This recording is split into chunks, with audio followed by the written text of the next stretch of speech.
저는 올해로 46살의 평범한 남자입니다. 정말 흘러가는 세월이 야속하기도 하고 참 빠르게 느껴집니다. 지금 제가 하는 이야기는 지금으로부터 약 10여 년 전 30대 중반에 일어난 일입니다. 마치 작년이나 재작년에 일어났던 일처럼 생생한 기억인데 벌써 10년이 지났다니 기분이 참 요상하네요.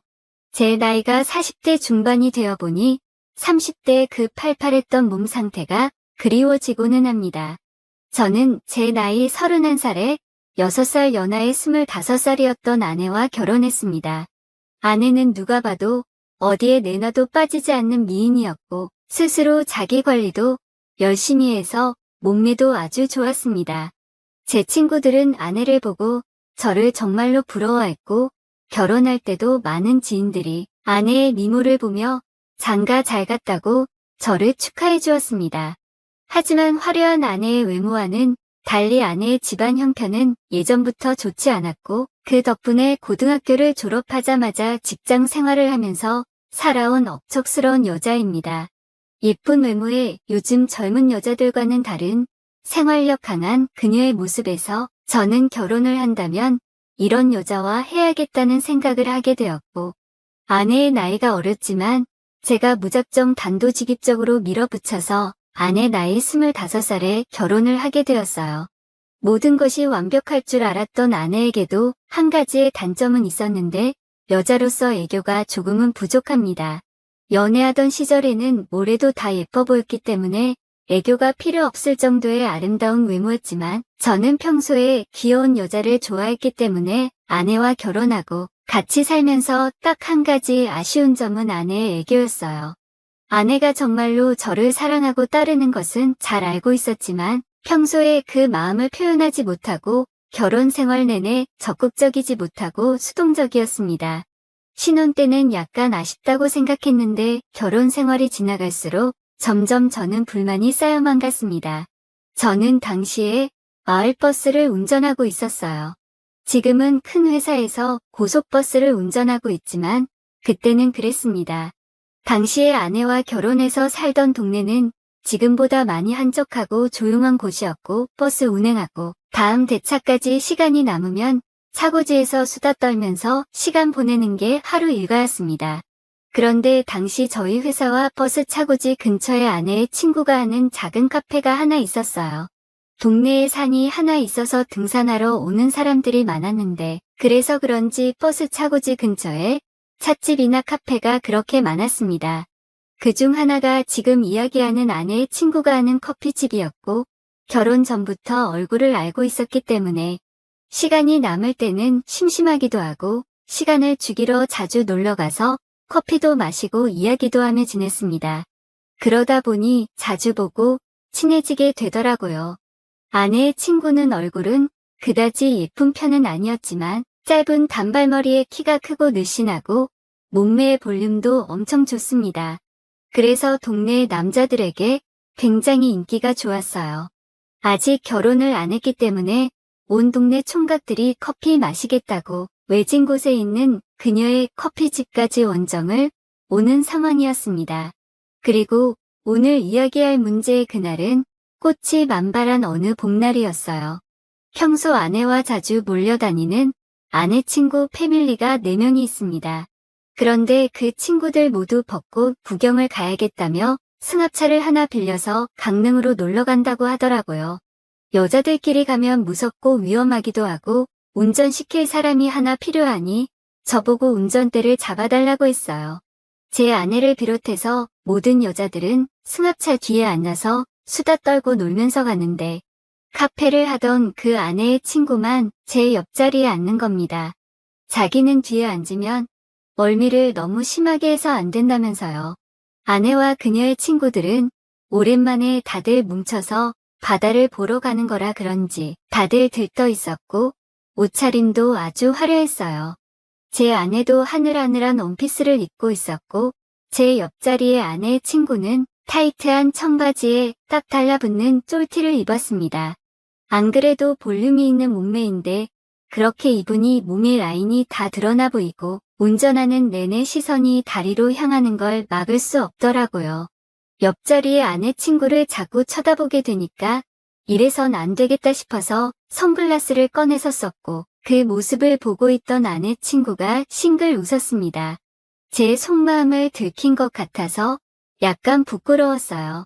그래도 선글라스를 끼니 제 시선을 들키지 않을 수가 있어서 그 뒤로부터는 편안한 마음으로 운전을 계속할 수 있었습니다. 고속도로를 한참 달렸더니 뒷자리에 앉아있던 제 아내와 친구들은 금방 골아떨어져서 잠을 자고 있었고 그나마 제 옆자리에 앉아있는 그녀는 조수석에서 자면 실례라면서 창밖만 바라보고 있었어요. 아내가 자고 있어서 노래도 작게 틀었기 때문에 운전을 하다 보니 저도 살짝 졸리기 시작했습니다. 붕 뚫린 고속도로에서 앞만 보고 운전하려니 잠이 오고 이래저래 힘들게 운전하고 있었는데 기어봉 위에 올려놓은 제 손에 뭔가 시원한 느낌이 들어 깜짝 놀라 옆을 봤더니 그녀가 저를 보며 웃고 있었어요. 졸리시죠? 제가 잠 깨워 드릴게요. 그녀의 손에는 물티슈가 한 장 들려 있었고 그 물티슈로 제 손이랑 목 뒤를 닦아주기 시작했어요. 갑자기 시원한 물티슈의 느낌과 제 목을 만지는 그녀의 손길이 느껴지니까 잠이 확 달아났고 오히려 다른 이상한 생각이 들기 시작했습니다. 우리 사이에 이래도 되나 싶은 생각이었고 순간 뒷자리에서 자고 있는 아내가 잘 자고 있는지 불안해지더라고요. 그만하라고 하지도 못하고 손을 치우지도 못해서 어쩔 줄 몰라 안절부절 못하는 저를 보고 그녀는 살짝 미소 지으며 장난이라고 웃었어요. 제가 놀리는 맛이 있어서 좋다고 하는데 이런 일이 계속되다 보니 혹시 그녀가 나를 좋아하는 게 아닌가 싶었습니다. 아무튼 그녀 덕분에 잠에서 깬 저는 목적지인 강릉까지 무사하게 운전을 했고 일단 숙소에 짐을 풀어두고 꽃구경을 하러 가기로 했습니다. 커다란 펜션을 예약해서 모두 다 같이 한 방에서 자기로 했기 때문에 여자들은 방 안에서 자고 저는 거실에서 혼자 자는 것으로 합의를 했어요. 대충 짐을 던져두고 바다를 보기 위해 경포대로 이동했고 아내와 친구들은 바닷물에 발을 담그며 놀았습니다. 저는 애초에 물놀이를 좋아하지 않아서 그냥 구경만 하고 있었어요. 발만 담근다던 여자들이 전부 다 물에 빠져 젖어버렸고 이대로라면 횟집에 들어갈 수 없겠다 싶어서 포장해서 숙소에 가져가서 먹기로 했어요. 약간 이른 저녁 시간이었지만 회와 술을 사서 숙소로 돌아왔습니다. 여자들이 욕실에서 씻는 사이에 저는 잽싸게 술자리 세팅을 했고 가장 먼저 씻고 나온 그녀가 준비된 술상을 보면서 벌써 준비 다 하셨어요. 진짜 가정적이시네요라고 칭찬을 하며 제 옆으로 바싹 붙었습니다. 약간 덜 마른 머리에서 나는 좋은 샴푸 냄새가 자극적으로 느껴졌어요. 제 옆에 바싹 다가와 앉길래 속으로 저는 이 여자가 아까부터 내게 신호를 보내는 게 맞나 헷갈리더라고요. 하지만 금세 제 아내와 다른 여자들도 준비를 마치고 둘러앉았고 금방 시끌벅적한 분위기 속에서 먹고 마시고 놀았습니다. 다들 술을 좋아하는 여자들이라 정말 엄청나게 마시더라고요. 소주 빈병이 끝을 모르고 줄을 서 있었고 평소 술을 잘 마시던 저조차도 조금 위험하다 싶을 정도로 마셨어요.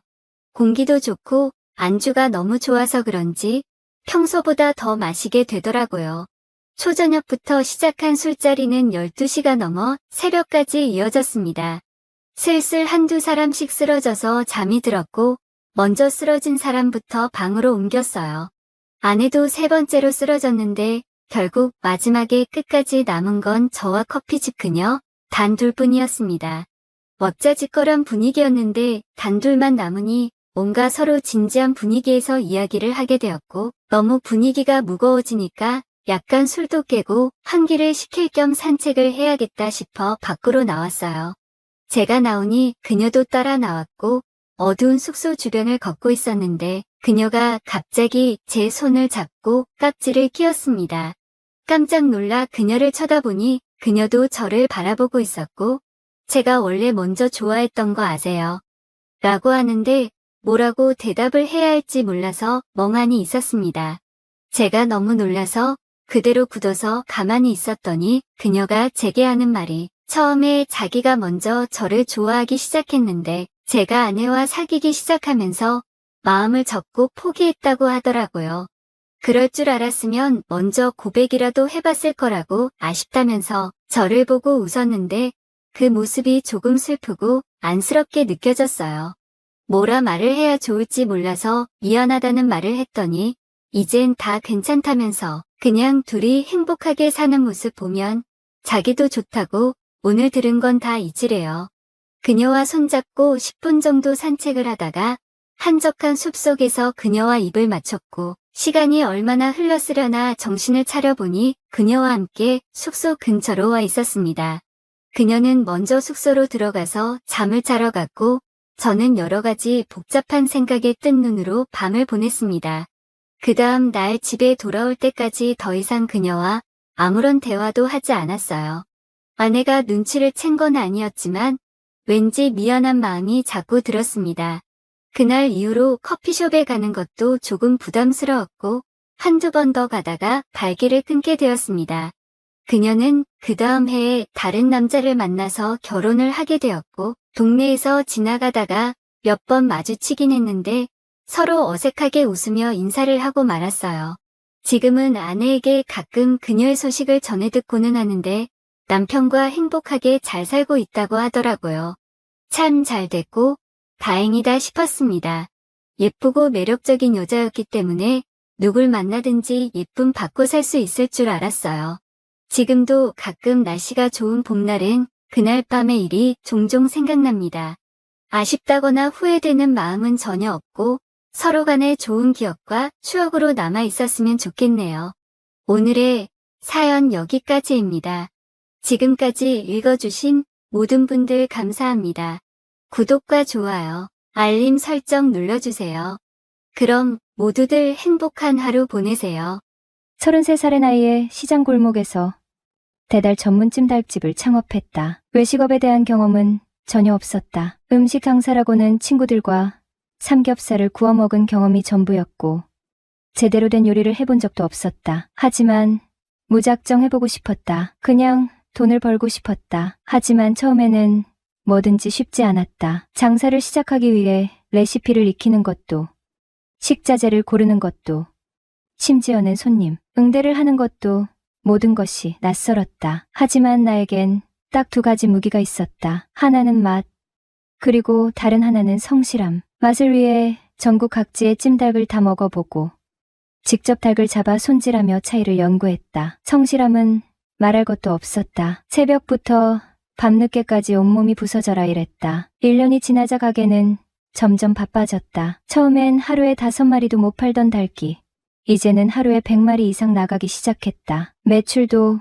꿈꾸던 이상으로 올랐다. 직원도 2명을 두었고 1명은 배달을 전담했고 1명은 주방에서 서빙을 도왔다. 이제는 가게가 잘 굴러가는 듯했다. 하지만 그 과정에서 많은 것이 변했다. 가장 큰 변화는 여자친구와의 이별이었다. 우린 2년을 만나왔다. 내가 장사를 시작하기 전에는 자주 만나 데이트도 하고 여행도 가고 서로의 미래를 이야기하며 웃던 날들이 많았다. 우리는 결혼까지 약속했다. 힘들어도 서로를 의지하며 함께 가자고 다짐했었다. 하지만 장사를 시작하고부터는 모든 것이 변했다. 오빠, 오늘도 가게야? 우리 좀만이라도 만나면 안 돼? 미안해. 오늘은 주문이 많아서 진짜 안 돼. 다음 주는 어때? 다음 주? 다음 주에도 바쁘다면서. 오빠, 우리 연애하는 거 맞아? 사실 나도 알고 있었다. 너무 바빴다. 장사 시작한 지 얼마 안 된 초반에는 하루 종일 닭을 손질하고 요리를 하고 배달을 뛰느라 정신이 없었다. 새벽 2시에 가게 문을 닫고 집에 도착하면 3시. 몇 시간 눈을 붙였다가 새벽 7시면 다시 시장에 가 식재료를 사야 했다. 그런 생활이 반복되면서 여자친구와의 연락도 뜸해졌고 만남도 줄어들었다. 그러던 어느 날 그녀가 마지막으로 내게 말했다. 오빠는 가게랑 연애하는 것 같아. 나는 오빠 여자친구가 아니라 그냥 지나가는 손님 같아. 그날 이후 그녀는 떠났다. 너무 갑작스러웠다. 하지만 시간이 지나고 나서야 알게 되었다. 그녀는 나와 이별을 결심한 것이 아니라 이미 다른 사람과 새로운 관계를 시작하고 있었던 것이다. 그 사람은 다름 아닌 내 가장 친한 친구였다. 친구와 바람이 났다는 사실을 알았을 때 나는 손이 떨리고 심장이 요동쳤다. 믿을 수 없었다. 오랫동안 신뢰했던 친구. 그리고 결혼까지 약속했던 그녀가 나를 속이고 있었다니. 몇 달 동안 가게를 닫고 싶을 정도로 무너져 내렸지만 현실은 나를 기다려주지 않았다. 장사는 계속해야 했고 닭은 매일 손질해야 했다. 이별 후에도 난 무덤덤하게 가게를 열었다. 닭을 손질하고 양념을 버무리고 주문을 받고 배달을 보냈다. 그렇게 몇 달이 지났다. 어느 날 가게 문을 닫고 혼자 남은 식탁에 앉아 맥주 한 캔을 따는데 문득 생각이 들었다. 난 이 돈을 벌어서 뭐 하지? 가게가 안정되고 돈도 벌고 있지만 정작 내 곁에는 아무도 없었다. 가족과도 연락이 줄었고 친구들도 하나둘 멀어졌다. 하지만 후회는 없었다. 선택은 내가 한 것이고 이 길을 온전히 가야만 했다. 시장통 아주머니들이 내게 이런 말을 종종 했다. 젊을 때 고생해야지. 인생 뭐 있어? 돈 벌면 그게 최고야. 여자? 나중에 돈 좀 모이면 얼마든지 다시 만날 수 있어. 지금은 돈이 먼저야. 그들의 말을 들으며 난 그냥 씁쓸하게 웃었다. 장사를 시작하면서 대인관계로 힘들어할 때 제게 큰 힘이 되어준 사람들이 있었어요. 바로 시장통의 따뜻한 아주머니들이었죠. 첫 번째로 가까워진 사람은 분식집 아주머니였다. 선의 아주머니는 40이 넘은 나이에도 여전히 젊은 여자의 분위기를 풍겼다. 부드럽게 넘긴 밤색 머리칼은 자연스럽게 빛을 머금었고 희고 매끄러운 피부, 눈꼬리가 살짝 올라간 크고 깊은 눈매, 눈웃음을 지을 때마다 작은 보조개가 살짝 패여있는 모습, 홀로 지낸 세월 때문인지 그녀에게서는 알 수 없는 농염한 분위기가 흘러나왔다. 턱을 괴고 나를 바라볼 때마다 그녀의 시선 속에서 은근한 유혹과 아슬아슬한 긴장감이 느껴졌다. 왜 그렇게 빤히 봐? 나 뭐 묻었어? 아니요. 그냥 아주머니가 오늘 좀 달라 보여서요. 내가 얼버무리자 선의 아주머니는 눈썹을 살짝 치켜 올렸다. 그래? 뭐가 다른데? 그녀가 장난스럽게 되묻자 나는 헛기침을 하며 얼른 말을 돌렸다. 오늘따라 앞치마가 잘 어울리시는 것 같아서요. 이거? 맨날 입는 건데. 설마 앞치마 하나에 감탄한 거야? 아니, 뭐 아주머니는 뭘 입어도 잘 어울리시니까요. 그래? 그럼 가끔은 다른 것도 입어볼까? 그녀의 말에 나는 순간적으로 말을 잇지 못했다. 선의 아줌마는 내가 장사를 시작할 때부터 누구보다 많은 도움을 주신 분이다. 같은 배달업을 하다 보니 광고 전략, 리뷰 관리, 효과적인 배달 방법까지 하나하나 세심하게 알려주셨다. 사실 이런 노하우는 일종의 영업비밀이라 쉽게 공유하기 어려운 법이다. 하지만 그녀는 마치 자기 일처럼 알뜰살뜰 챙겨주었고 덕분에 나도 빠르게 자리를 잡을 수 있었다. 그렇게 함께하는 시간이 쌓이면서 우리 사이의 정도 점점 깊어졌다.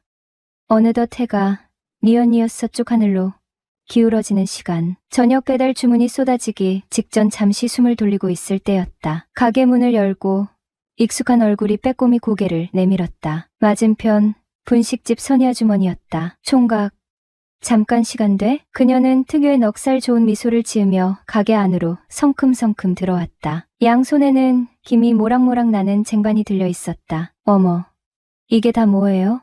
나는 반갑게 아줌마를 맞이하며 쟁반을 내려놓을 자리를 만들었다. 쟁반 위에는 빨간 양념이 듬뿍 묻은 떡볶이와 김이 모락모락 나는 순대, 그리고 노릇노릇하게 튀겨진 튀김까지 푸짐하게 담겨 있었다. 오늘 떡볶이 맛이 기가 막히게 됐거든. 총각 혼자 바쁠 텐데 저녁은 제대로 챙겨 먹어야지. 식기 전에 어서 먹어봐. 그녀는 떡볶이 쟁반을 내밀며 푸근한 미소를 지었다. 나는 선희 씨의 따뜻한 마음에 감동하며 떡볶이 냄새를 킁킁 맡았다. 매콤하면서도 달콤한 떡볶이 냄새가 코를 간지럽혔다. 와, 냄새부터가 예술인데요? 아줌마 떡볶이 솜씨는 정말 최고라니까요. 나는 젓가락을 들고 떡볶이를 집어 입으로 가져갔다. 쫄깃한 떡과 매콤달콤한 양념이 입안 가득 퍼져나갔다. 역시 그녀의 떡볶이는 언제 먹어도 꿀맛이었다. 역시 맛있어요. 제가 떡볶이 킬러인 건 어떻게 아시고 이렇게 딱. 나는 엄지손가락을 치켜 세우며 칭찬을 아끼지 않았다. 그녀는 그런 나를 보며 호탕하게 웃었다. 호호호. 총각 입맛이야. 허니 꽤 뚫고 있지. 맛있으면 됐다. 자, 순대도 먹어봐. 오늘따라 순대도 찰지게 잘 삶아졌어. 아줌마는 젓가락으로 순대를 집어내 떡볶이 접시에 놓아주었다. 나는 순대도 떡볶이 국물에 푹 찍어 입으로 가져갔다. 쫄깃한 순대와 매콤한 떡볶이. 국물의 조화는 환상적이었다. 순대도 진짜 맛있네요. 오늘 저 완전 호강하는 날인데요.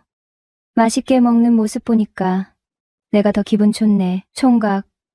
혼자서 배달의 요리에 얼마나 힘들겠어. 이럴 때라도 든든하게 먹고 힘내야지. 그녀의 따뜻한 격려에 나는 괜히 가슴이 뭉클해졌다. 여자친구와 헤어진 후 혼자 덩그러니 남겨진 기분이었는데 선희 씨는 마치 엄마처럼 따뜻하게 나를 챙겨주었다. 아줌마, 정말 감사해요. 덕분에 힘이 불끈 솟는 것 같아요. 아이고, 뭘 이런 걸 가지고. 우리는 이웃끼리 서로 돕고 사는 거지. 그리고 총각이 워낙 착하고 성실하니까 나도 더 챙겨주고 싶은 마음이 드는걸. 그녀는 마지막 말끝을 흐리며 수줍은 미소에 왠지 모르게 가슴이 두근거렸다. 선희 씨는 넉살 좋고 털털한 줄만 알았는데 가끔씩 보여주는 여성스러운 모습은 묘하게 사람을 설레게 했다. 선희 씨, 오늘따라 더 예뻐 보이시네요. 나도 모르게 툭 튀어나온 말이었다. 내 입에서 그런 말이 나올 줄은 나도 예상 못했다. 나는 말을 내뱉고 나서 얼굴이 화끈거리는 것을 느꼈다. 어머, 총각도 참, 갑자기 왜 그래? 쑥스럽게. 진짜예요. 오늘따라 피부도 더 뽀얗고 얼굴에 생기가 넘치는 것 같아요. 혹시 좋은 일 있으셨어요? 아이고, 이 총각. 사람 놀리는 거 봐. 다 늙은 아줌마한테 뭐 하는 거야? 그녀는 핀잔을 주면서도 입가에는 미소가 떠나지 않았다. 나는 그녀의 반응에 기분이 좋아져 더욱 능글맞게 웃으며 받아쳤다. 솔직히 말해서 제 여자친구라고 해도 다 믿을걸요? 아, 진짜. 이 능글맞은 총각. 누가 총각 여자친구로 믿는다고 그래? 나 애도 딸린 아줌마인데. 하여튼 말은 잘해요. 그럼 이제 그만 놀리고 떡볶이 마저 먹어. 식으면 맛없어. 그리고 시간은 흘러 20대 대선 개표일. 지역이 경북이다 보니 상인들끼리 자연스럽게 모여 국민의힘의 승리를 기원하며 개표 방송을 함께 지켜봤다. 맥주잔을 기울이며 이재명이 어떻다, 윤석열이 어떻다 하며 정치 이야기가 오갔고 초박빙의 개표 결과에 모두가 긴장감을 놓지 못했다. 결국 다음 날 윤석열 당선이 확정되었고 아침부터 다들 집값 안정이니 경제 활성화니 하며 기대감에 들떠 있었다. 그런데 맞은편 가게 분위기가 이상하게도 싸늘했다. 늘 밝게 인사하던 분식집 아줌마의 얼굴이 어딘가 어두워 보였기 때문이다. 무슨 일 있어요? 아니야. 별거 아니야. 잠시 신경을 썼지만 그냥 그런가 보다 했다. 그런데 밤 12시가 넘어서 영업을 마칠 즈음 그녀에게서 전화가 걸려왔다. 정태 씨, 퇴근하고 시간 좀 있어? 왜요? 무슨 일 있어요? 그냥 좀 우울해서. 얘기할 사람도 없고 술 한 잔 마시고 싶은데 마침 내가 생각나서. 근처 맥주집으로 가니 그녀는 이미 자리에 앉아 있었다. 테이블 위엔 반쯤 비워진 맥주잔과 안주 몇 개가 놓여 있었다. 무슨 일인데 그래요? 한숨을 내쉬던 그녀가 나지막한 목소리로 말했다. 전 남편이랑 아이 문제로 머리가 너무 아파. 가끔은 그냥 다 놓아버리고 싶어질 때도 있고. 그녀는 맥주를 한 모금 마신 뒤 먼 곳을 바라보며 한참 동안 말을 잇지 못했다. 정확히 어떤 대화를 나눴는지는 기억이 흐릿하지만 우리는 그렇게 많은 이야기를 주고받았다. 시간이 얼마나 흘렀을까? 시계를 보니 어느새 새벽 3시를 넘어서 있었다. 2차 가긴 좀 그렇고 아쉽다. 커피라도 한 잔 마시고 가자. 그녀가 가게로 가자고 했다. 홀에서 커피를 내렸지만 불을 켜고 마시기엔 지나가는 사람들의 시선이 부담스러웠다. 여기선 좀 그렇지 않아? 그럼 뒷방에서 마실래요? 분식집 뒤편에 있는 작은 방. 브레이크 타임 때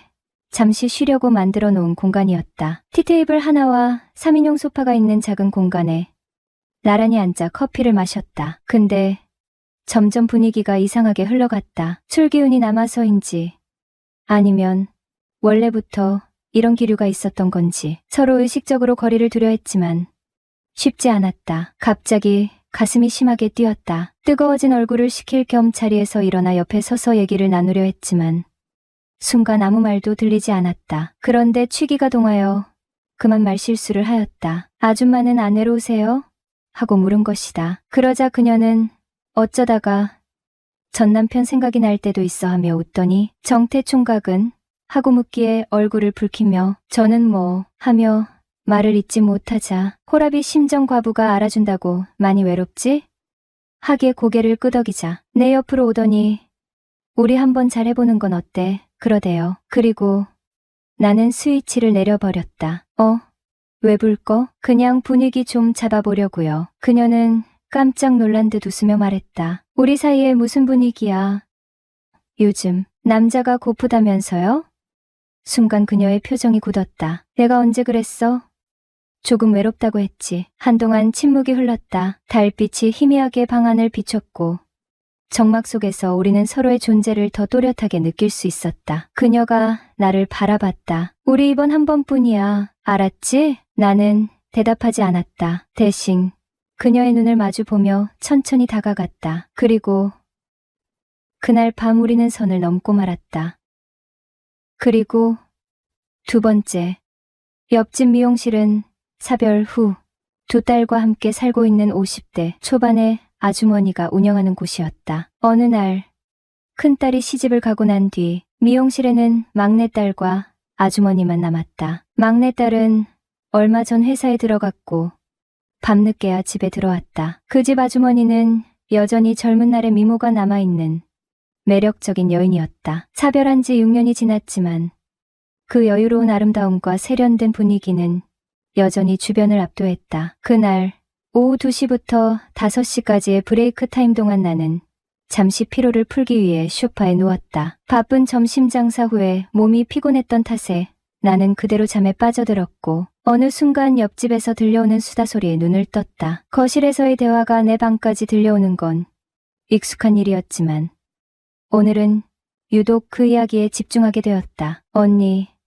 나 어제부터 애인 생겼다. 아주머니의 목소리와 함께 이야기가 시작됐다. 그 소리는 내겐 아직은 목소리였다. 바로 보험 설계사로 일하는 그녀였다. 평소에 차분한 정장 차림을 하고 다니던 그녀가 입을 열자 놀랍게도 대화의 내용은 내가 예상한 것과는 전혀 달랐다. 그녀는 13살 어린 남자와 사귀게 되었다고 말했다. 남자는 다 어린애 같단 말이야. 그녀의 말은 거침없었고 이야기는 계속 이어졌다. 아주머니는 처음엔 믿기지 않는다는 듯 웃으며 말했지만 나중에는 진지하게 수긍하는 듯한 모습을 보였다. 그래, 어린 남자 만나보니 어때? 좋아? 끝내줘. 아파트도 구축보단 신축이 훨씬 살기 좋잖아. 남자도 마찬가지더라고. 어릴수록 좋아. 얘는 참 사람을 무슨 구축, 신축으로 나눠. 아니, 언니도 이왕이면 영계 한번 만나보고 싶잖아. 안 그래?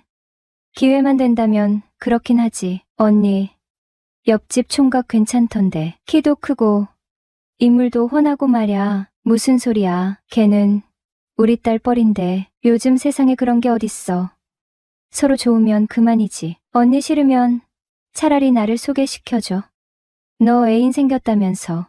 걘 애인이고 엔조이로 만나면 되지. 그리고 그녀들은 30분여간 이야기를 나누다 함께 나갔다. 그날 이후 나는 옆집 아주머니를 보는 시선이 달라지기 시작했다. 어느 날 가게 앞에서 담배를 태우고 있었는데 옆집 아주머니가 차에서 무거운 상자를 꺼내는 모습이 보였다. 제가 옮겨다 드릴까요? 내가 다가가 상자를 들자 아주머니는 고마워하며 말했다. 총각이 도와주면 완전 땡큐지. 짐을 다 옮긴 후 아주머니는 커피를 한 잔 사주겠다고 했다. 커피 한 잔 사줄게. 고생했으니 시원한 거 한 잔 마셔. 그녀가 사온 아이스 아메리카노는 맛있었고 우리는 소파에 나란히 앉아 서로의 이야기를 나누기 시작했다. 그녀는 갑자기 집에 남자가 없으니 물건 하나 나르는 것도 일이야 라며 신세 한탄을 했다. 나는 그런 말을 들으며 그럴 땐 언제든지 부르세요. 이웃이란 게 그런 거죠 라고 답했다. 그녀는 고마운 듯 웃으며 말했다. 고맙네. 그럼 앞으로 필요할 때 연락할게. 사실 몇 번이나 미용실 앞에서 서성였어요. 그런데 매번 아줌마들이 수다를 떨고 있길래 혼자 오면 부끄러워서요. 내 말에 그녀는 웃으며 말했다. 요즘 남자가 그런 걸 부끄러워한다고? 그런 일로 부끄러워하는 남자도 있구나. 그녀는 잠시 생각한 후 제안을 했다. 그럼 예약하고 밤 9시 넘어서 와요. 총각한테는 1인 예약제로 해드릴 테니. 나는 그 제안에 웃으며 고개를 끄덕였다. 그렇게 하면 되겠네요. 모처럼 쉬는 날 미용실에 들렀다. 물론 9시 넘어서 말이다. 정태 씨, 저녁은 먹었어? 아니요, 아직이요. 그럼 내가 밥 차려줄게. 그녀가 주방으로 가더니 저녁을 차리려고 한다. 그러는 그녀에게 아줌마 밥은 생각 없고 우리 소주 한잔 할래요? 그럼 같이 술이나 한잔 할까? 술이 어느 정도 들어가자 나는 그녀가 점점 여자로 보이기 시작을 하였다. 그녀도 나이는 50세인데 전혀 그렇게는 보이지 않는다. 예전에는 상당한 미모를 간직한 것 같았다. 그래도 예전에는 상당히 부유하게 살았었는데 보증을 잘못 써서 망하고 남편까지 죽었다고 한다. 아주머니는 나이에 비해 아직 고운데 재혼하지 왜 혼자 살아요?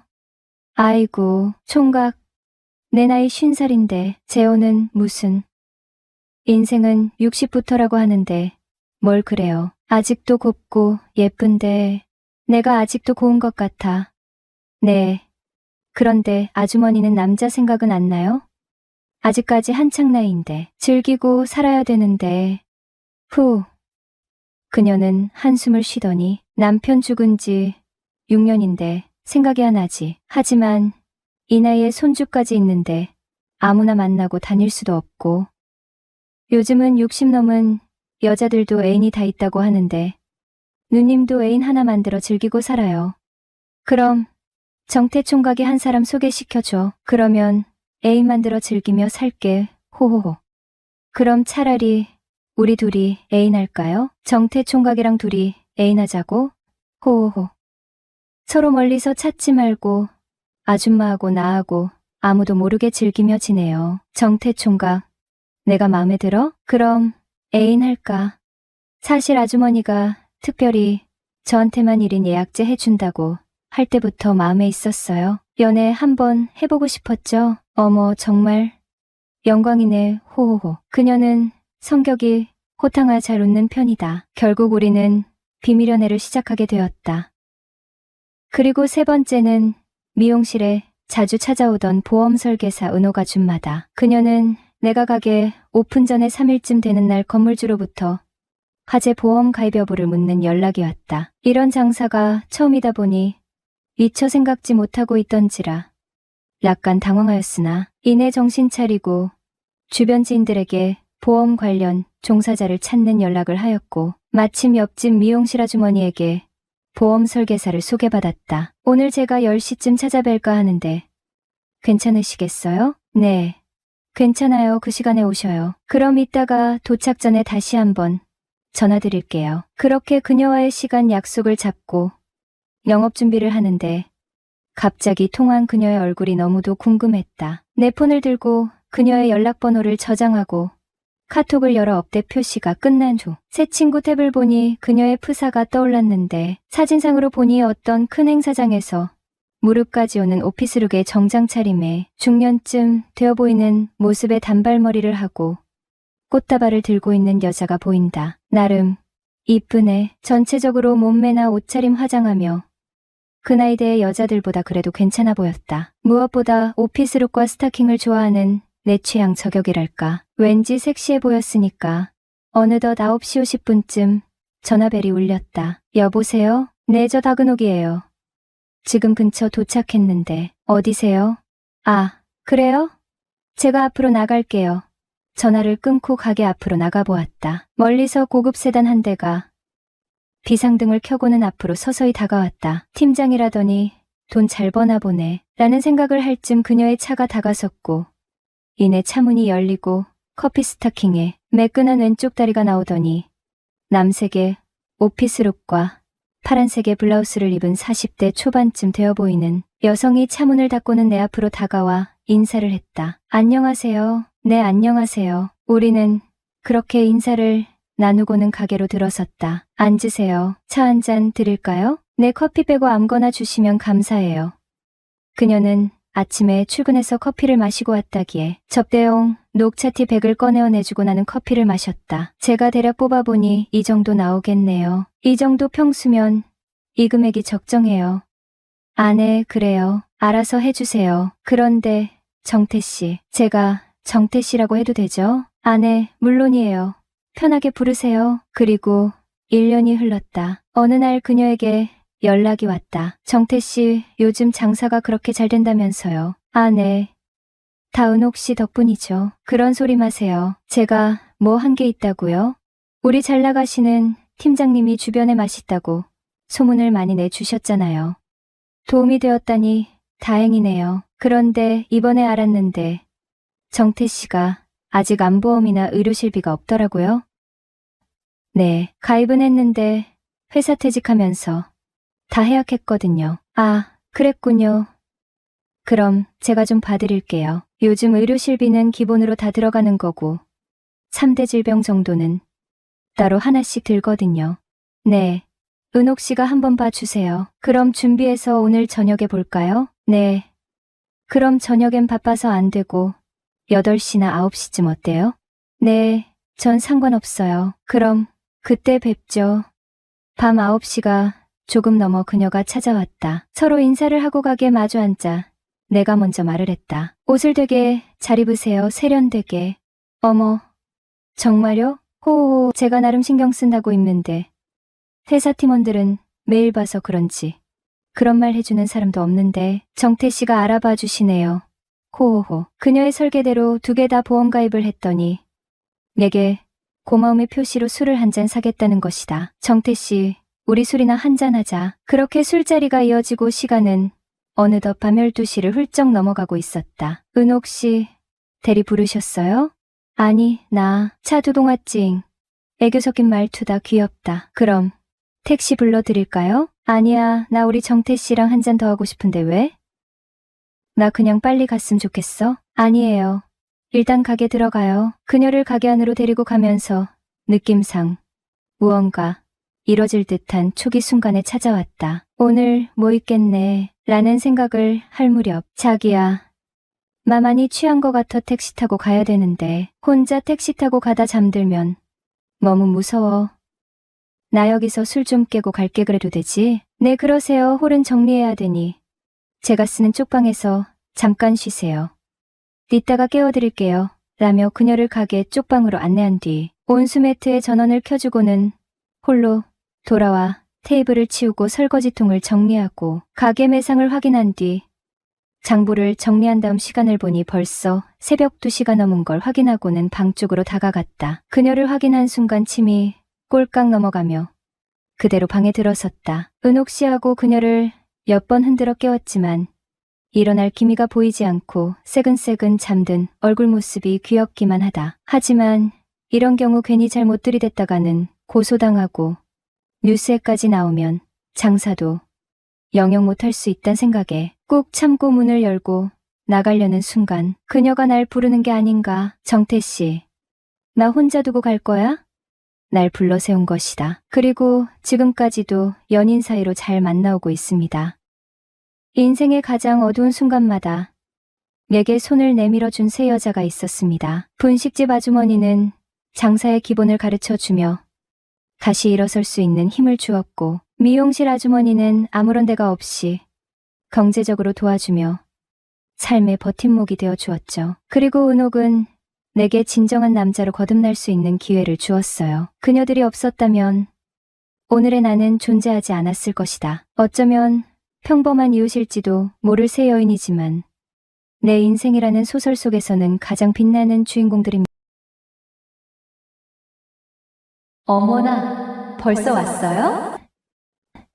새엄마는 언젠가부터 나에게 존대하기 시작했다. 맛있는 음식 냄새가 부엌에 진동을 한다. 토요일 오후 새엄마는 나를 반겨주고는 가마솥에 데워놓은 물을 퍼서 대야에 붓고 그 위에 앉은 자세로 뒷물을 하고 있다. 다급한 나를 위해 준비를 해주는 것이다.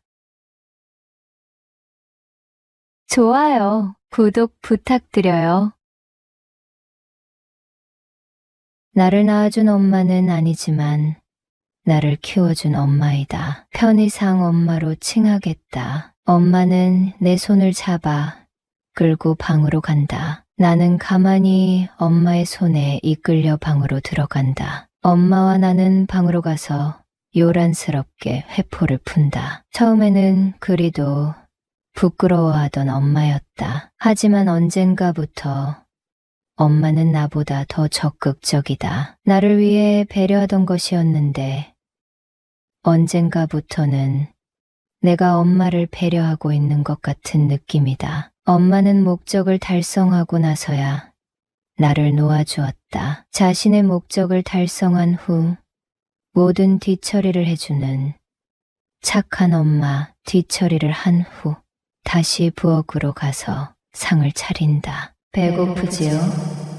얼른 식사하세요. 늦은 점심이기 때문에 나는 허겁지겁 음식을 입에 우겨 넣듯 식사를 한다. 엄마와 보낼 시간은 아직 많다. 일요일 저녁에 회사의 기숙사로 가기 전까지 많은 시간이 남아있다. 엄마는 나를 헌신적으로 키워주셨다. 동네 사람들은 우리 집 사정을 모두 알고 있었지만 나는 늦게 알았다. 내 아버지는 나를 혼자 키우던 호랍이었고 새엄마와 재혼을 했다. 그게 내가 5살 때였다. 그때부터 새엄마는 나를 아들처럼 키웠다. 동네 사람들은 새엄마가 나를 지극정성으로 키우는 것을 보고 친아들도 저렇게 지극정성으로 키우지는 않을 것이라고 감탄을 했다. 아버지와 새엄마는 금실 좋은 부부였는데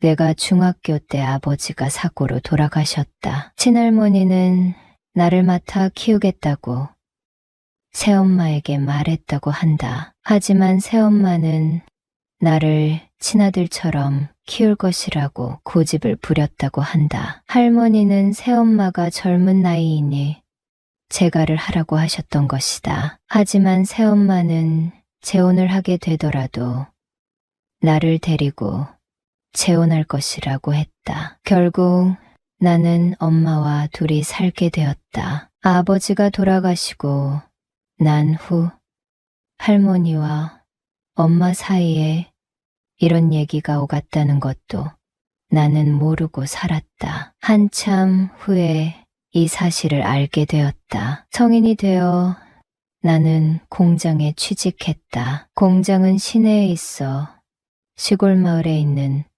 우리 집에서 출퇴근하기는 불가능했다. 엄마는 아버지가 농사 짓던 땅에서 농사나 지으며 살라고 했지만 그럴 수는 없었다. 그 땅에서 나오는 소득을 나와 엄마가 입에 풀칠하기도 빠듯한 정도였다. 그래서 나는 할 수 없이 공장에 다니기 시작한 것이었고 농사일은 엄마가 했다. 나는 월급을 엄마에게 보냈고 엄마는 그 돈을 모으며 살림을 하셨다. 어릴 적 나는 엄마에게 호되게 야단을 맞은 기억이 많다. 엄마는 내가 홀어머니 밑에서 자란 티를 낸다는 말을 듣는 것이 두려웠던 것 같다. 홀어머니도 그냥 홀어머니가 아닌 새어머니이니 더더욱 나를 엄하게 교육시켰던 것 같다. 엄마는 마냥 엄하기만 한 것은 아니었다. 내가 괜히 성질을 부릴 때는 엄마가 잘 받아주셨다. 나를 다독여주시며 자상하게 내 마음을 감싸주셨다. 엄마는 나를 진정으로 사랑해주셨다. 엄마가 나의 친엄마가 아니라는 사실을 알게 되었을 때 나는 별로 당황하지 않았다. 엄마의 사랑을 많이 받고 자라서 그런 것에 내 마음이 동요되지 않았던 것 같다. 성인이 되어 공장에 다니기 시작하니 엄마는 늘 내 건강을 걱정하셨다. 하루 종일 힘든 일을 하는 공장이다 보니 내 몸이 상하지는 않을까, 다치지는 않을까 걱정을 하셨다. 엄마의 성화 때문에 나는 주말에 공장 기숙사에 있을 수 없었다. 엄마는 나에게 주말에라도 집에 와서 엄마가 해주는 밥을 먹으라고 늘 성화를 부리셨다. 어떤 때는 주말에 집에 가지 않고 기숙사에서 쉬었으면 좋겠다는 생각도 했지만 얘 걱정만 하는 엄마를 위해서 그럴 수는 없었다. 주말마다 집에 가서 엄마가 해주는 밥을 먹어야만 했다. 엄마는 나를 엄하게 대하셨지만 자상할 때도 많았다. 내가 성인이 되어 외지에서 일을 하게 된 후로 엄마는 나를 한 번도 엄하게 대한 적이 없었다. 아직 나에게 교육을 시켜야 할 것이 있으면 자상하게 설명을 해주었다. 엄마의 가르침에 내가 반기를 들며 고집을 부리면 엄마는 어쩔 수 없다는 듯이 나를 그냥 내버려 두었다. 어느 토요일 오전에 일을 마치고 공중전화로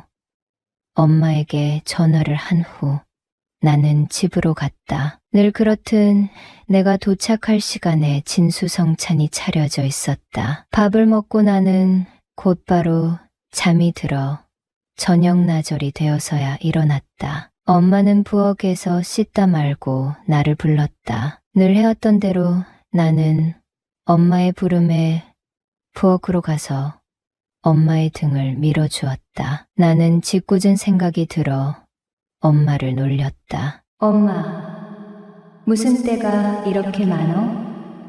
새끼줄 만들어도 되겠구만. 나의 말에 엄마는 고개를 돌려 나를 흘겨보았다. 엄마의 등은 희고 고왔다. 농사일을 하느라 그을린 얼굴과는 대조적이었다. 엄마는 그날따라 현기증이 나서 좀 어지럽다고 했는데 내가 등을 밀어주고 있을 때도 손으로 머리를 짚으며 어지러움을 호소했다. 나는 엄마가 쓰러지지는 않을까 걱정이 되어서 방으로 돌아와 엄마의 목욕이 끝날 때까지 촉각을 곤두세우고 있었다. 엄마는 비틀거리며 방으로 들어왔다. 그 전에 나는 이부자리를 준비해 놓았고 엄마는 방으로 들어와 곧바로 이부자리에 들어누우셨다. 나는 엄마의 어깨와 뒷목을 주물러 드렸다. 한참 주물러주고 있는 나에게 엄마는 그만하라고 하셨다. 내가 힘들까 봐 걱정이 되었을 것이다. 나는 엄마에게 내 걱정은 하지 말라고 말했다. 엄마가 나를 어떻게 키웠는데 내가 엄마 밤새도록 못 주물러 드리겠냐고 했다. 몸도 안 좋은 상태에서 나에게 그런 말을 들으니 엄마는 울적해졌나 보다. 엄마는 어깨를 들썩이며 훌쩍이고 계셨다. 엄마, 우는 거야? 왜 울어? 내 질문에 엄마는 대답을 하지 못하고 있었다. 나는 무거운 분위기를 반전시키기 위해 이런 말을 했다. 엄마, 뒷마을 청수랑 옆집 아줌마가 맨물가에서 연애하는 걸 본 사람들이 많다는데? 이 말에 엄마는 놀란 눈으로 나를 쳐다보았다. 그 아줌마는 아들보다 어린 청수랑 연애도 하고 좋겠네. 이렇게 말한 나는 청수가 더 좋지 뭐. 옆집 아줌마처럼 예쁘고 상냥한 여자가 어디 흔하겠어? 이렇게 말했더니 엄마는 그 늙은 여자가 뭐가 좋냐고 했다. 나는 예쁘면 됐지. 나이가 무슨 상관이겠냐고 했고 엄마는 정말로 내 또래 남자애들은 그런 생각을 하냐고 물었다. 다른 애들은 어떻게 생각할지 모르겠지만 나는 그렇게 생각한다고 말했더니 엄마는 나에게 얼른 돈 모아서 줄 테니 색시를 구하라고 했다. 이렇게 예쁜 색시가 있는데 내가 무슨 색시를 구하겠어? 이렇게 말하며 나는 엄마의 뒷목을 툭 쳤다. 엄마는 눈을 가늘게 뜨고 웃으셨다. 엄마 웃었다. 이제 다 나았나 보네. 내 말에 엄마는 빙긋 웃으며 고개를 끄덕이셨다. 엄마는 머뭇거리는 듯 하더니 나에게 옆집 아줌마가 탐이 나냐고 물었다. 예쁜 여자를 보면 내 또래 남자들은 다 그런 생각을 하는 거라고 대답했더니 엄마는 나에게 힘드냐고 물었다. 나는 그 질문이 공장일이 힘드냐는 뜻인 줄 알고 힘들긴 뭐가 힘들어? 하루 종일 쉬지 않고 일해도 안 힘들어. 이렇게 큰 소리를 쳤다. 엄마는 기어들어가는 목소리로 아니, 옆집 아줌마 생각에 힘드냐고 이렇게 말했다. 나는 당황스러워서 대답을 하지 못했다. 묘한 분위기에 엄마와 나는 서로 말을 하지 못하고 있었고 나는 가을바람 소리에 눈이 떨리는 소리를 자장가 삼아 잠이 들었다. 나는 깊은 밤중에 잠이 깼다. 화장실을 다녀와서 다시 누워 잠을 청하고 있는데 엄마도 인기척에 잠에서 깼다. 왜? 힘들어서 못 자는 거야? 그날따라 엄마가 왜 자꾸 이런 질문을 했는지 모르겠다. 나 혼자만의 착각일 수도 있지만 아마도 그날 엄마가 힘들었던 것 같다. 엄마가 나에게 했던 질문은 내가 엄마에게 해야 할 질문이었던 것 같다. 나는 엄마의 반복되는 질문에 마음에도 없는 대답을 하고 말았다. 그런 것 같아. 엄마는 내 말을 듣고 깊은 한숨을 내쉬었다. 너는 내가 낳은 아들이 아니야. 알지? 이렇게 말하는 엄마의 말에 나는 고개를 끄덕일 수밖에 없었다. 엄마를 옆집 아줌마라고 생각하고 너 하고 싶은 대로 해봐. 엄마의 말은 너무 놀라웠다. 논란 중에도 나는 너무나도 억울했다. 동네에서 소문난 미인은 옆집 아줌마였지만 나는 우리 엄마가 그 아줌마보다 훨씬 곱다고 생각해왔다. 그런데 엄마는 내가 엄마를 옆집 아줌마만 못하게 여긴다고 생각하는 것 같아서 너무 억울했다. 난 엄마가 옆집 아줌마보다 훨씬 고운 것 같은데 비교할 가치도 없어. 내 말에 엄마는 소리를 내며 웃었다. 불이 꺼진 상태였기 때문에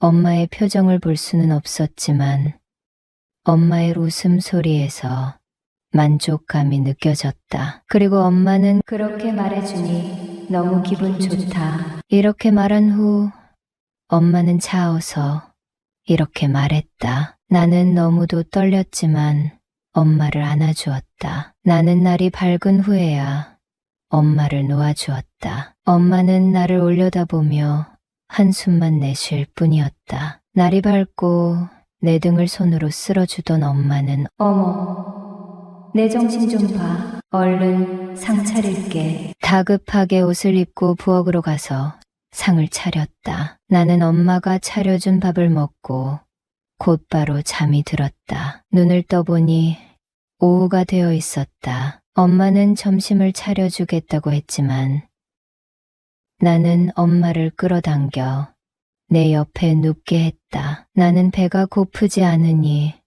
엄마도 좀 쉬라고 했고 엄마는 숨을 죽인 채 내 옆에 누워 있었다. 엄마는 나에게 넌 내가 낳은 아들은 아니지만 친아들처럼 키웠어. 이렇게 말했고 나는 그 사실을 누구보다 잘 알고 있다고 말했다. 엄마는 내가 본인이 낳은 아들이 아니란 것을 자꾸 강조했다. 엄마는 우리에게 일어난 일을 정당화하고 싶었던 것 같다. 엄마도 참 대단한 것이 끓어오르는 20대 초반 청춘인 나를 엄마는 단 한 번도 마다한 적이 없다. 그리고 언제부터 시작된 것인지는 명확하게 기억이 나지 않지만 엄마는 나에게 존대를 하기 시작했다. 내 이름을 부르지도 않았다. 언젠가부터 엄마가 나를 부르는 호칭도 없어졌다. 엄마는 지금까지도 나만 기다리며 살고 계신다. 어떤 여자도 엄마가 나에게 했던 것처럼 나를 떠받들어 준 적이 없다. 늘 다소곳하고 내가 하는 모든 일은 옳다고 말해주는 내 어머니. 내 마음은 늘 엄마에게 가 있다. 요즘 조카와 일이 있었다. 지금 생각해보면 어떻게 그런 일이 생길 수 있었는지 아직도 아이러니하다. 그때 좀 참았어야 했는데 그러지 못해 아주 큰 사단이 나고 말았다. 아직 아무에게도 들키지 않았지만 아직도 불안하다. 좋아요.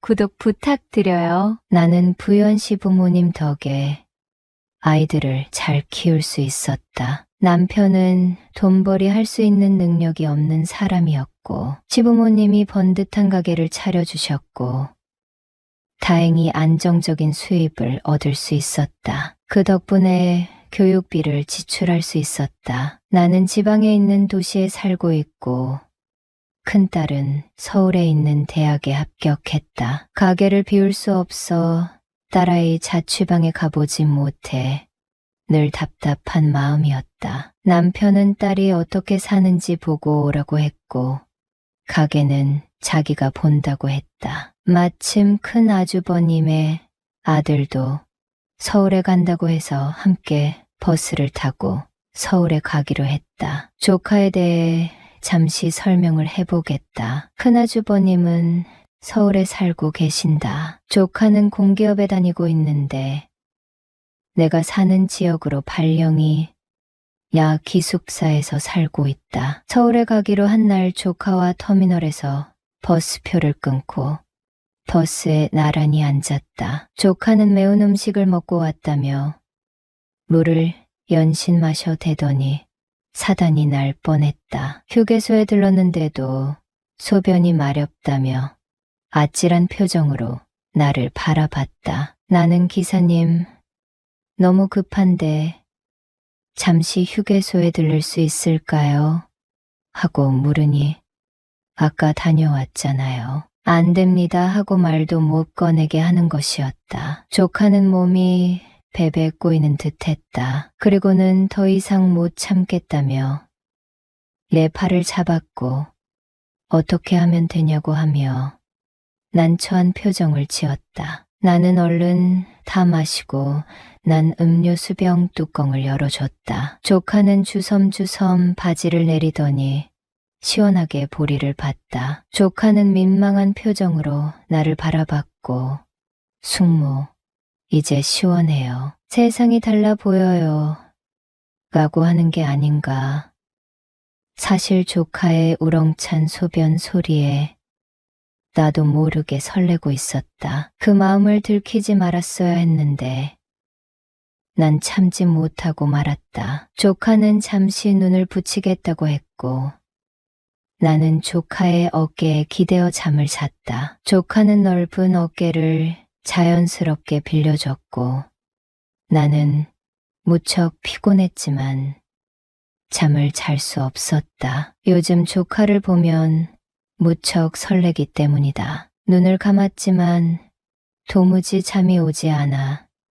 살짝 눈을 떠서 조카를 보니 가볍게 코를 골고 자고 있었다. 어제 야근을 했다는 조카는 무척 피곤했던 모양이다. 조카에게서는 기분 좋은 향기가 났고 나는 설레는 마음에 눈을 감고 있었다. 계속 조카를 바라보다가 혹시라도 조카와 눈이 마주치게 되면 서로 민망해질까봐 조카를 보고 싶은 마음도 억누르고 있었다. 어느새 조카의 숨소리는 고르게 바뀌어 있었다. 조카는 잠결에 내 고개를 자기 가슴 쪽으로 옮기더니 이렇게 말했다. 숙모, 저번에 우리 마무리하지 못한 거 있죠?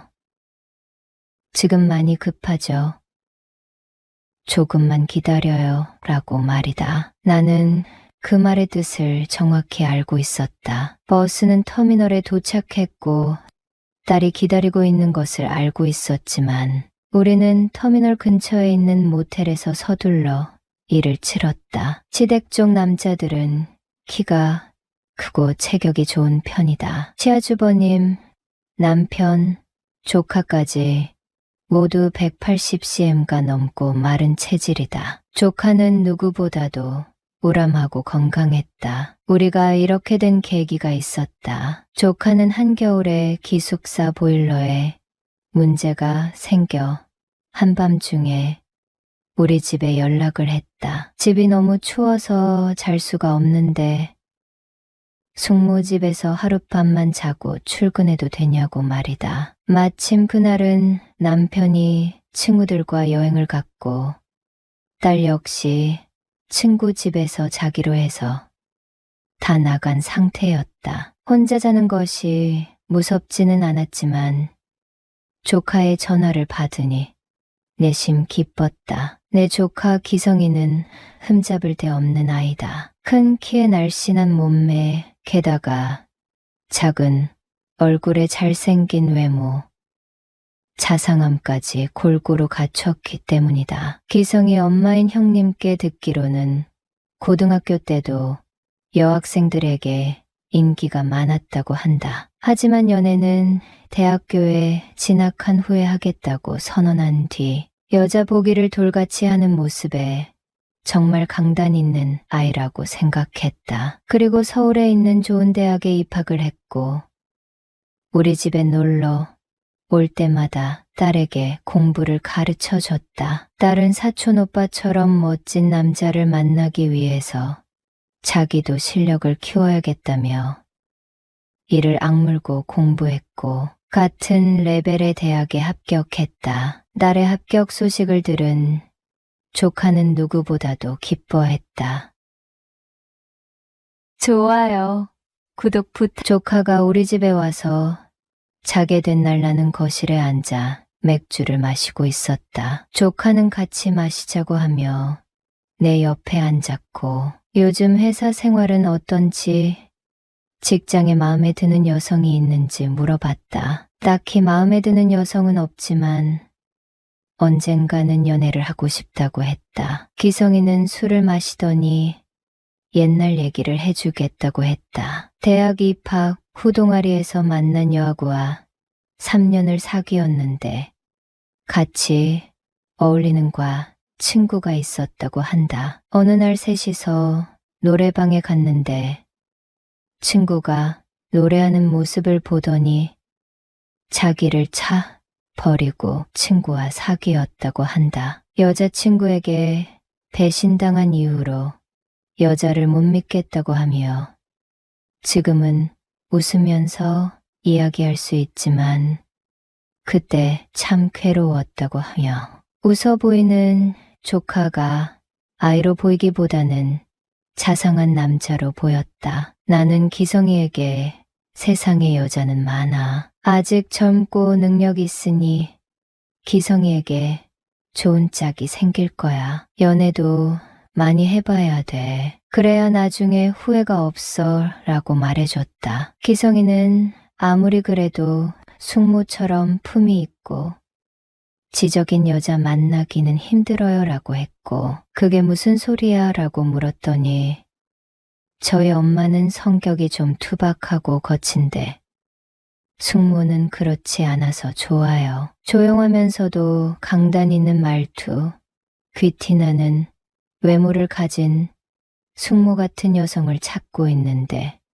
쉽지 않네요 라며 웃었다. 기성이와 그런 얘기를 주고받으면서 분위기가 무르익었을 때 갑자기 딸이 집에 들어왔다. 친구네 집에 일이 생겨서 같이 잘 분위기가 아니라고 하면서 말이다. 기성이와 아무 일도 없었지만 그때 잘하면 진도가 나갈 뻔했는데 딸의 등장으로 파토가 난 것이었다. 나는 터미널 모텔에서 그때 이를 말했고, 기성이는 숙모, 저도 그때 숙모랑 좋은 시간 보내고 싶었는데 산통이 다 깨졌잖아요. 하하하며 웃었다. 우리는 가끔 보기로 했고 나는 딸에게, 기성이는 자기 부모님을 만나러 갔다. 딸은 잘 지내고 있는 듯 했다. 나이는 20살이지만 내겐 아직도 아기 같아 걱정되는 부분이 많았다. 아무나 사귀지 마라. 늦게 다니지 마라. 항상 단정하게 옷을 입어라 하며 엄마로서 할 수 있는 말을 했지만 딸녀는 다 귀찮다는 듯이 엄마, 밥 먹고 빨리 내려가라며 타박했다. 그렇게 서울 나들이를 마치고 집에 가려는데 기성이에게 문자가 왔다. 숙모, 저는 오늘 밤에 기숙사로 가요. 조만간 연락드릴 테니 기다리세요라고 말이다. 나는 기성이의 연락만을 기다리며 살았고 드디어 기성이에게 연락이 왔다. 숙모, 내일 오후에 잠시 시간이 비는데 우리 만날까요? 라고 말이다. 나는 오후에 아르바이트생이 있으니 괜찮다고 답장을 보냈다. 다음 날 조카의 차를 타고 다른 시로 이동했다. 내 사업장에 온 고객과도 친분이 많아 혹시나 누가 나를 알아볼까봐 선글라스를 끼고 다녔다. 그런 내 모습에 숙모, 꼭 잠자리 같아요 라며 농담을 건네는 조카에게 서둘러 일을 치르러 가자고 졸랐다. 나는 그날 이상하게도 소리를 많이 지르게 되었다. 두 번째 만남인데 우린 서로에게 익숙해졌고 적응했다. 그리고 솔직히 남편에게서 받지 못했던 좋은 느낌을 받았다. 우리는 시간이 날 때마다 그렇게 외지에서 즐거운 시간을 보냈다. 그러던 어느 날 조카가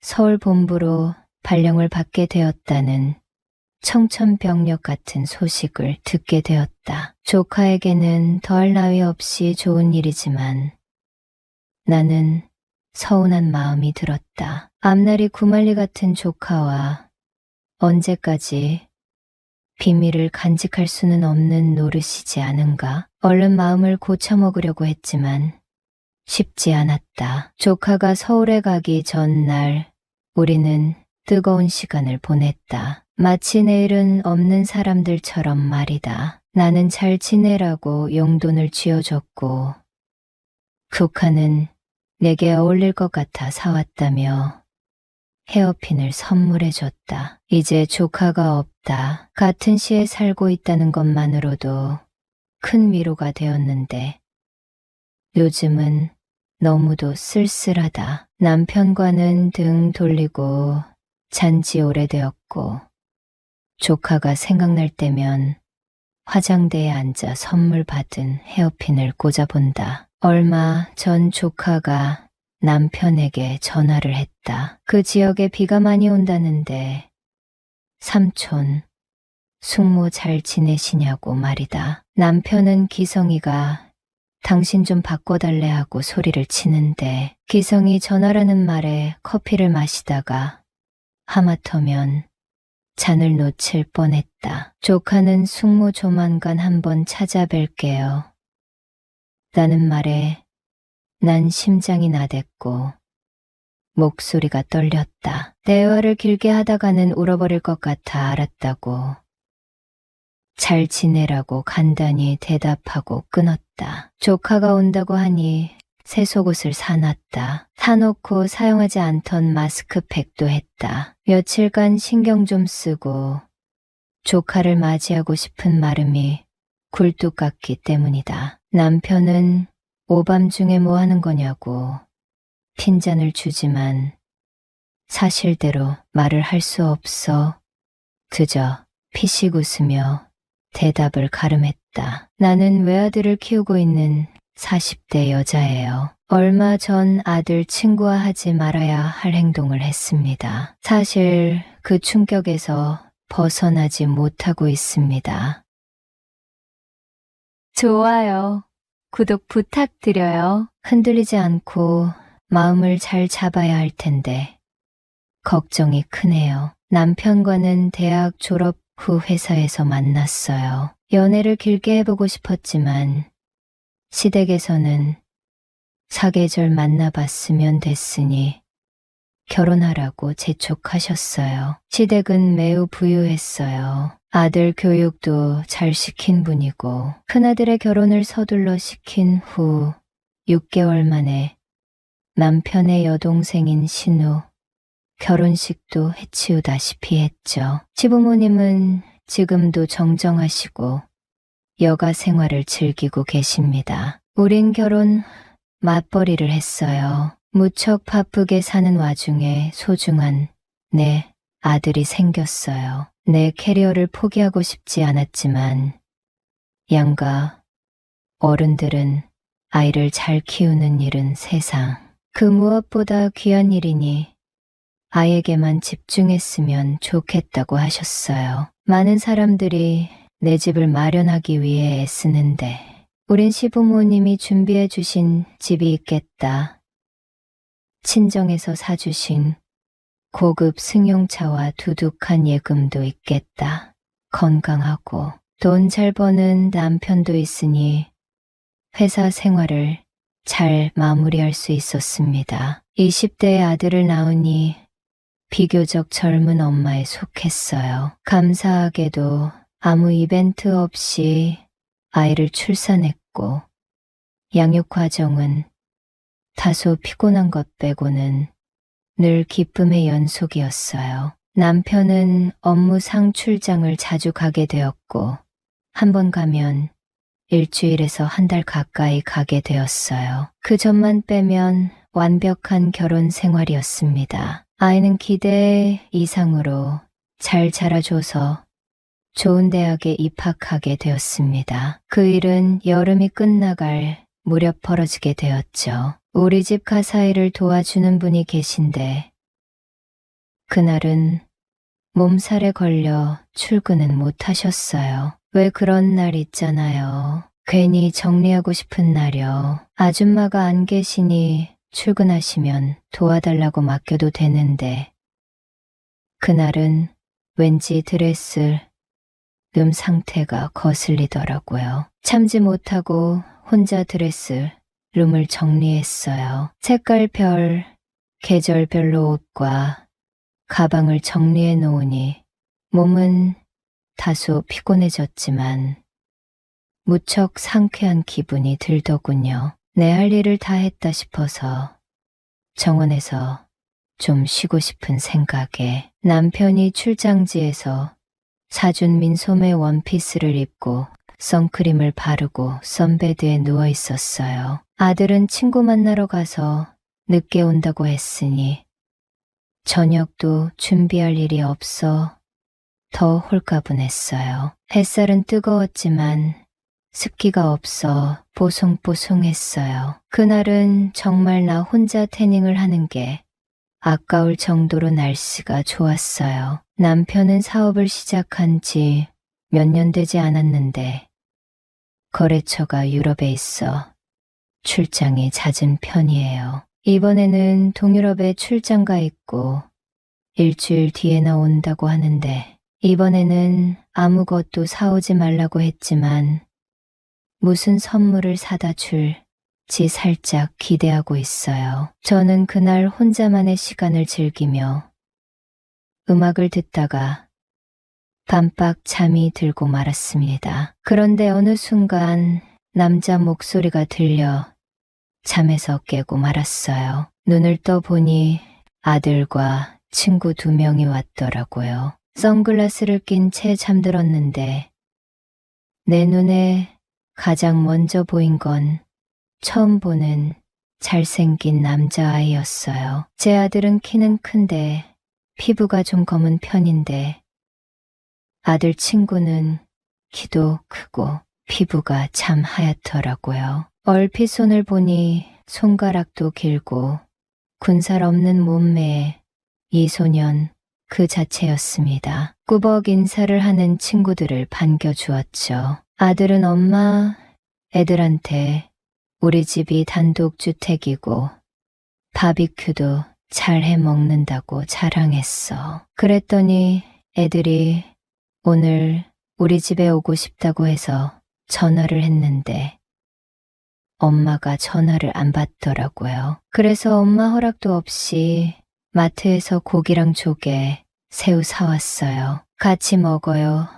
라고 하더라고요. 우리 집은 언제든 오픈되어 있었어요. 넓은 정원에서 해가 질 때쯤 바비큐 해 먹는 게 일상이죠. 세 식구만 살다 보니 손님이 오면 더 좋고요. 아들의 친구들은 학교 친구인데 오늘 바비큐 먹고 분위기 봐서 자고 가겠다고 해서 그러라고 했죠. 나는 서둘러 주방에서 아들이 장 봐온 채소를 씻었어요. 아들은 수채에 불을 붙이고 친구 한 명은 불씨가 붙도록 부채질을 하고 있었어요. 20살이 귀여운 아들들과 저녁을 같이 먹을 생각에 기분이 무척 설레더라고요. 아들은 고기를 굽느라 정원에 있었고 아까 본 키 크고 피부 하얀 승주가 주방에 왔다 갔다 하면서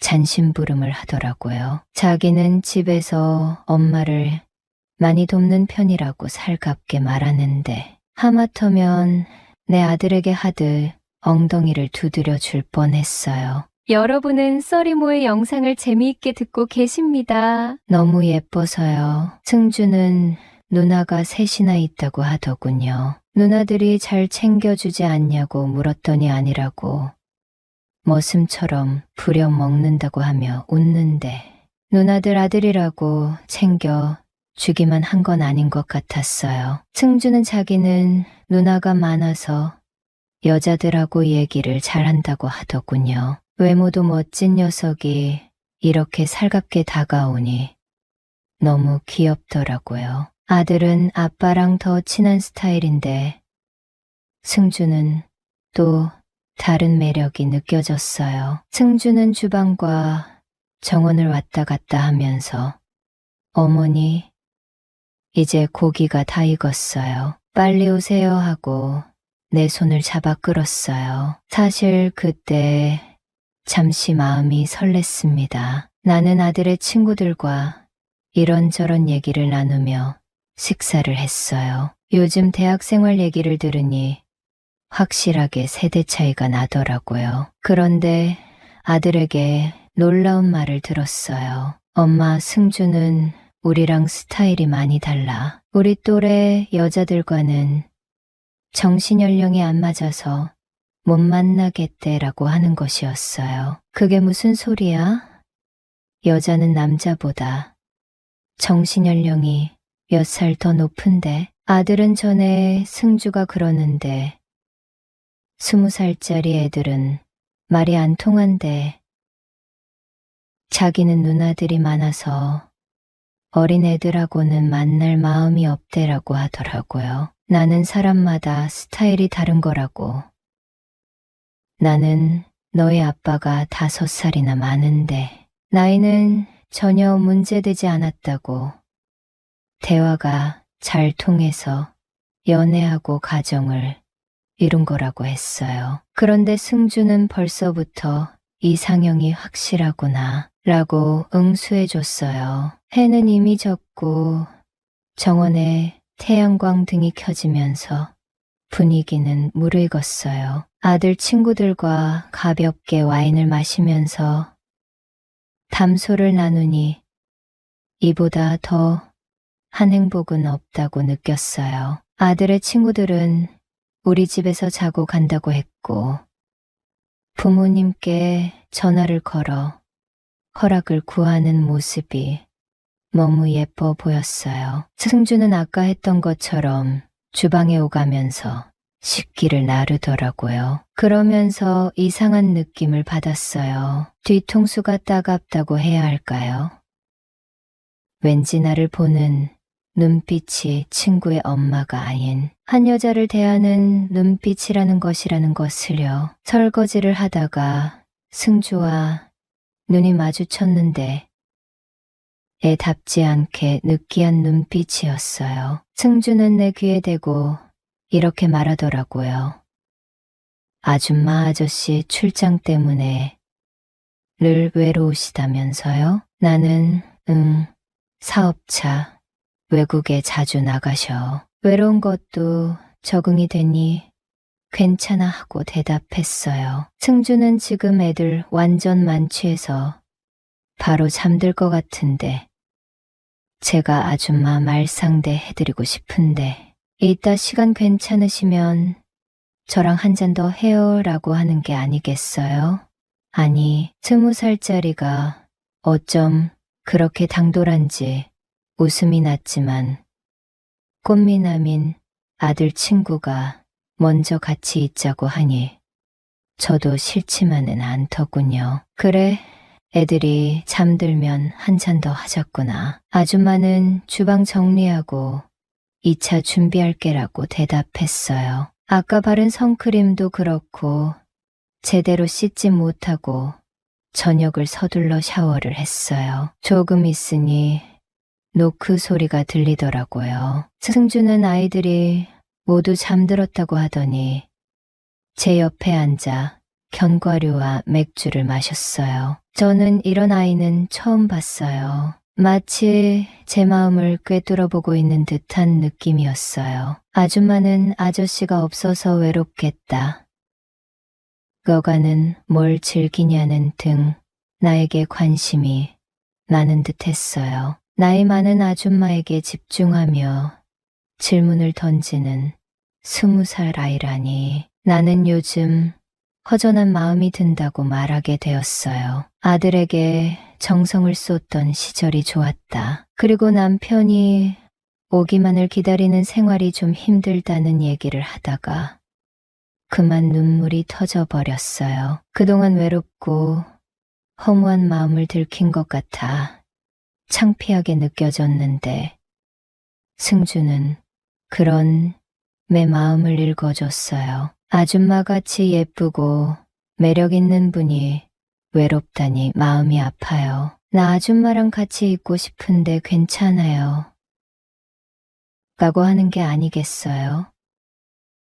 그 말에 나는 무너지고 말았어요. 사실 샤워하면서 은근 기대하기도 했거든요. 승주는 정말 대단했어요. 우리는 밤새 3번이나 즐거운 시간을 보냈습니다. 승주는 내 번호를 저장했고 조용히 나갔습니다. 그리고 며칠간 연락이 오네요. 그런데 무서운 생각이 들어 대답하지 않았어요. 아들이 한 말을 종합해보면 승주는 연상만 좋아한다.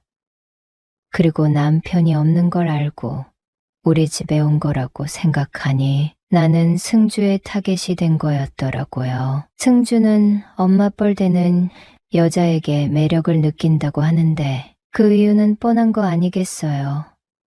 부담 없고 책임지지 않아도 되는 상대를 노린 거죠. 나는 그런 승주에게 당했다는 기분이 들어 자존심이 무척 상했어요. 며칠간 아무에게 말 못하고 전전긍긍해하고 있는 상황에 남편이 돌아왔어요. 하룻밤에 엄청난 일이 있었다는 걸 들키지 않기 위해 더 오버해서 남편을 맞이했어요. 남편에게 다음 출장은 언제냐고 물었더니 아들이 군대 가기 전까지는 출장을 미루겠다고 하더라고요. 언제나 든든한 남편의 품 안에서 잠들며 그때 일을 후회했어요. 승주는 우리 집을 알고 있고 내 번호도 알고 있는데 조금 무서운 생각이 듭니다. 하지만 내가 답을 하지 않으니 언젠간 제 풀에 꺾여 포기하겠죠. 제발 그러기만 바랄 뿐입니다.